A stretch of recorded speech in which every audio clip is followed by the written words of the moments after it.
रही है कि जल्दी करो, खाने भी नहीं दे रही है और कह रही है जल्दी चलो जल्दी चलो। कहाँ लेके जाना है? अरे दादी ने जो कपड़े पहने हैं वो भी फटे हुए हैं, कम से कम दादी को तैयार तो होने दे देते। उस बच्चे के पिताजी कह रहे माँ छोड़ो, मैं सारी साड़ी तुम्हारी पैक कर दे रहा हूं, तुम जल्दी चलो नहीं तो वहां गेट बंद हो जाएगा।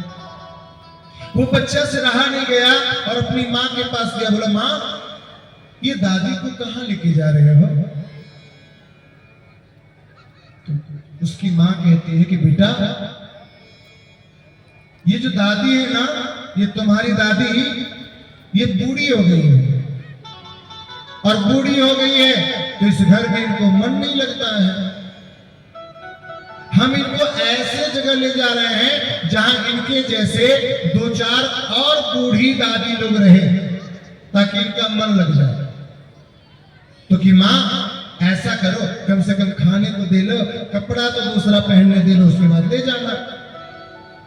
तो उसकी माँ कहती है ना ना वहां 4 बजे गेट बंद हो जाता है और 3:30 बज गया है, आधा घंटा जाने में लग जाएगा, इसीलिए आप जैसी हो उठो चलो मेरे साथ। बच्चा कुछ देर के लिए रुका,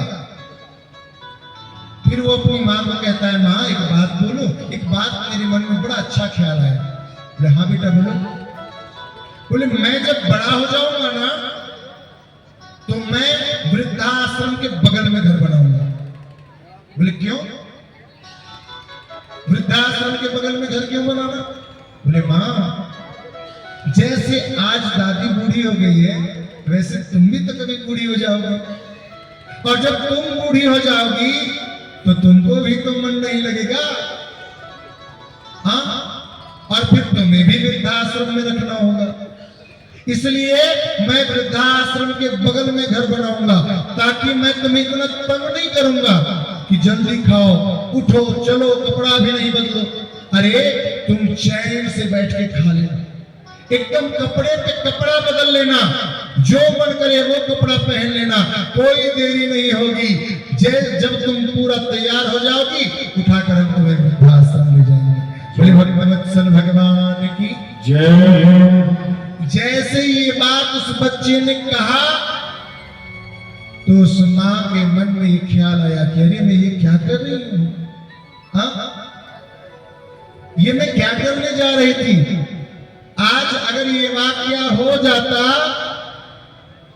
तो कल होकर के हमारा बच्चा भी मेरे साथ यही करेगा।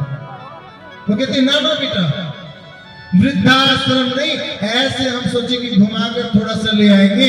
देखो देखो मैं तुम्हारी दादी की कितनी ख्याल रखती हूँ, देखो पांव दबा रही हूँ, नाना प्रकार के भोजन करा रही हूँ, तुम भी जब बड़ा होगे ना तो इसी प्रकार मेरा ख्याल रखना।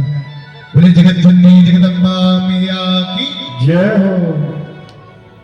तो जो माँ होती है ना वो प्रथम गुरु होती है। बच्चा को क्या बनना है क्या करना है, उसका व्यवहार कैसा होगा, उसका संस्कार कैसा होगा, ये सब कुछ तय एक माँ करती है। लेकिन जब माँ ही 10 बजे दातुन कर रही हो वो भी खड़े खड़े, तो उनके यहाँ के बच्चे से हम कैसे उम्मीद करें कि वो बैठ के 4 बजे भोर में दातुन करेंगे। हाँ देखो मैया ये जो कथा है ना, कथा एक माध्यम होता है कि कैसे तुम्हें ज्ञान प्राप्त हो सके। अगर दत्तवन करते समय एक कदम भी तुम चलते हो तो कहते हैं कि एक गौ हत्या का पाप लगता है एक कदम चलने में। अब तुम खड़े खड़े दत्तवन करके जितने कदम चलते होगे, सोचो कितनी गाय को मारने का पाप तुमने लिया है अपने जीवन में।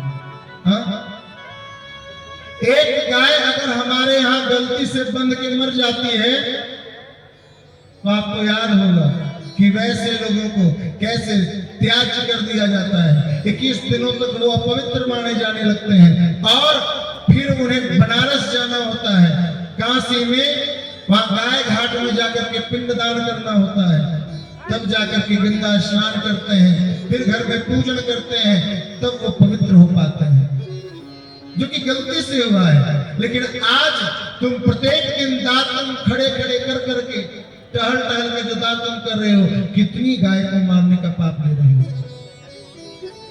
देखो तुम अगर ये सोच रहे हो कि अभी हम तंदुरुस्त हैं, हमारे द्वारा किए गए पाप से होगा ही क्या, तो ध्यान देना, ये जो समय की गति है ना, ये जब अपने में आ जाती है ना, तो व्यक्ति कब बूढ़ा हो जाता है वो पता भी नहीं चलता।